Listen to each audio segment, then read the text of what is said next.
Olá pessoal, eu sou Daniel Piovesan e você está aqui no meu escritório, na minha biblioteca, hoje para a gente falar um pouquinho sobre as práticas abusivas que são feitas aí pelos planos de saúde, como é que a gente pode ter uma resposta do Poder Judiciário nessas situações. Eu separei aqui 4 situações em que esse tipo de coisa acontece e aí a gente vai ver como que o judiciário, quais os argumentos que o judiciário utiliza para poder coibir essas práticas e a gente vai ver um pouquinho também, né, como que as operadoras elas fazem para muitas vezes enganar o consumidor e enfim, para que as situações elas aconteçam causando tanta angústia, né?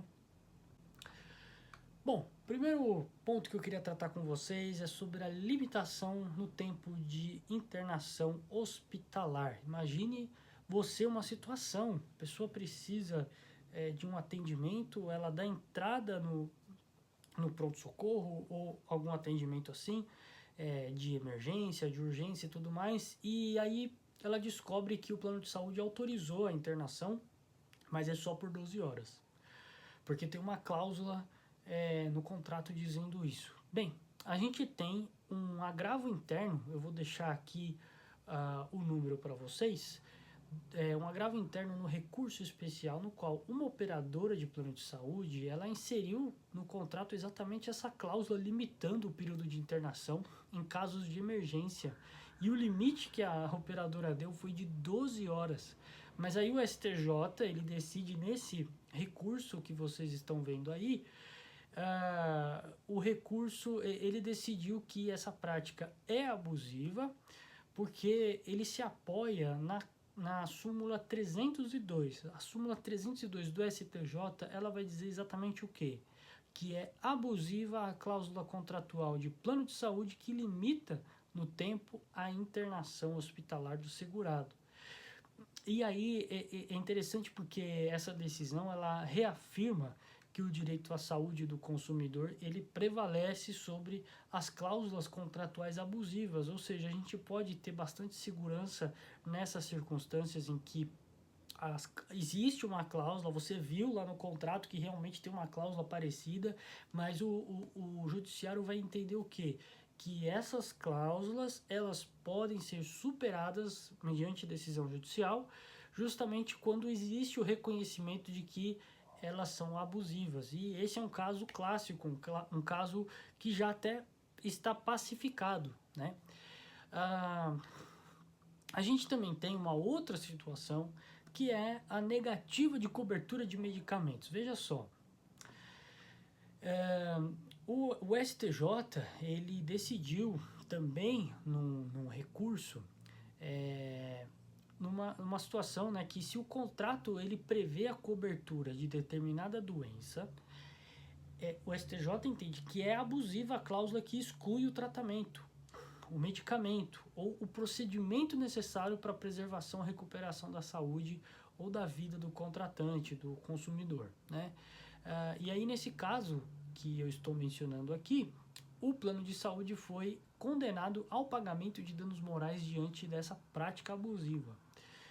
E num outro caso que eu achei muito interessante, separei aqui para vocês também, é um caso do Tribunal de Justiça de São Paulo. Nesse julgamento aconteceu o seguinte: o plano de saúde ele tinha negado cobertura de um medicamento, olha só, porque não tinha registro na Anvisa nem na ANS. Esses são os medicamentos que a gente pode chamar aí de off-label. E o paciente ele tinha sido diagnosticado com um tumor cerebral. E aí o tribunal foi lá e falou o quê? Que a indicação das terapias, e aqui é muito importante a gente entender isso, a indicação das terapias e dos tratamentos, dos medicamentos, ela deve ser uma decisão exclusivamente médica. Essa ideia do tribunal é uma ideia muito importante para a gente entender. Por quê? Significa que não é o plano de saúde que decide qual é o seu tratamento. Não é o plano de saúde que decide qual é a melhor forma. Não, quem decide é o médico. Porque ele é técnico, ele consegue definir isso a partir da técnica médica, né? E essa orientação ela acaba reiterando para a gente justamente o entendimento de que as necessidades de saúde dos pacientes elas são prioridade e que a autoridade médica ela é fundamental na determinação do tratamento mais adequado.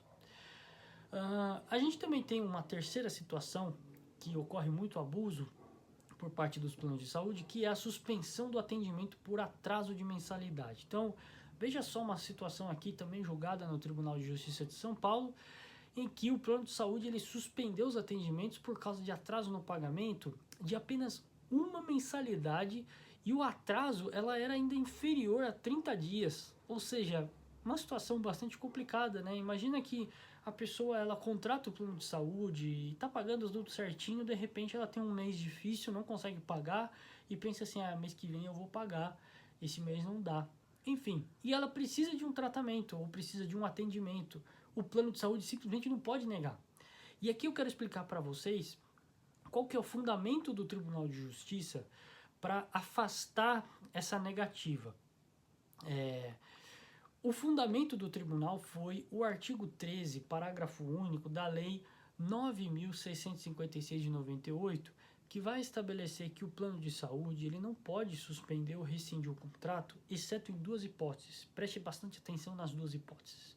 A primeira hipótese é a fraude. Então, se a pessoa cometeu alguma fraude contra o plano de saúde realmente ele pode rescindir o contrato, ele pode rescindir ou suspender, né, o contrato. Agora tem uma segunda hipótese, e aqui que está o pulo do gato que a gente precisa entender direitinho, que é o não pagamento da mensalidade, olha só, por mais de 60 dias, e isso são 60 dias consecutivos ou não dentro dos últimos 12 meses, mas espera um pouquinho, não é só isso. E ainda tem que ter a notificação comprovada do consumidor, notificação do beneficiário do plano. O plano tem 50 dias, né? Tem até 50 dias para fazer a notificação. 50 dias contados da inadimplência, contados do não pagamento. Ele tem 50 dias para fazer uma notificação. Se ele não fizer essa notificação para o consumidor dizendo que ele vai suspender ou que ele vai rescindir o contrato, ele não pode fazer isso, tá? Então a gente precisa ter isso em mente. Além disso, isso também está pacificado no Tribunal de Justiça de São Paulo através da súmula 94, que vai expressar exatamente isso, né? Que a falta de pagamento da mensalidade não resulta automaticamente na rescisão unilateral do contrato, sendo necessária a prévia notificação do devedor com prazo mínimo de 10 dias para pagamento. Então, o plano de saúde ainda tem que dar 10 dias para fazer o pagamento, né? Ele não pode simplesmente sair rescindindo os contratos.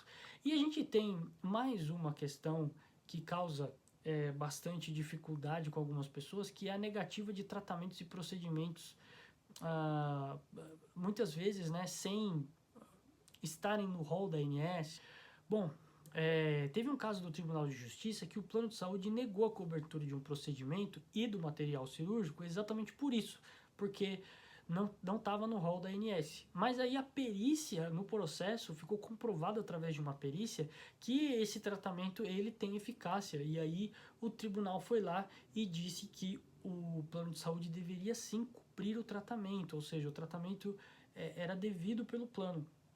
Veja, importante a gente destacar que nesse processo ficou comprovada a eficácia, ou seja, não adianta a gente falar aqui de um tratamento que é uma coisa extremamente nova, que não tem nenhum estudo a respeito ou qualquer coisa parecida, né? Algo extremamente alternativo. Não estamos falando dessas situações, estamos falando de quando existe um tratamento disponível, esse tratamento não está no rol da ANS, mas a comunidade médica ou existe algum estudo, mas enfim, tem como a gente comprovar através da comunidade científica, a comunidade médica, de que aquele tratamento possui eficácia. E nesse caso foi constatada a eficácia através de uma perícia, tá? A gente também tem um julgamento parecido lá no Superior Tribunal de Justiça. O STJ ele sustentou que a negativa de cobertura para um procedimento, olha só, abre aspas, a negativa de cobertura para um procedimento, abre aspas, é incongruente com o sistema de assistência à saúde, porquanto quem é senhor do tratamento é o especialista, ou seja, o médico que não pode ser impedido de escolher a alternativa que melhor convém à cura do paciente, fecha aspas. Mais uma vez nós vendo o Poder Judiciário com a ideia de que quem define o tratamento não é o plano, e sim o médico, tá?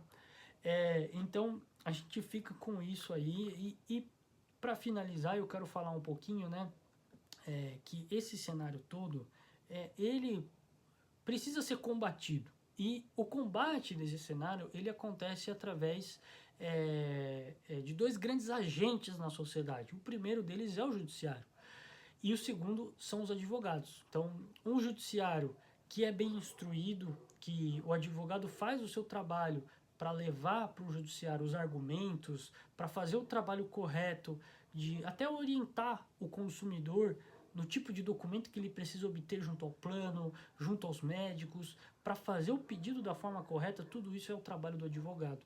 E aí, exatamente para isso que os advogados eles atuam, nessa luta para obter a melhor solução jurídica, a melhor solução no Poder Judiciário para essas pessoas que estão enfrentando essas dificuldades, tá? Então é isso aí, pessoal. Esse foi o vídeo de hoje. Espero ter contribuído aí com vocês. Um grande abraço e até a próxima.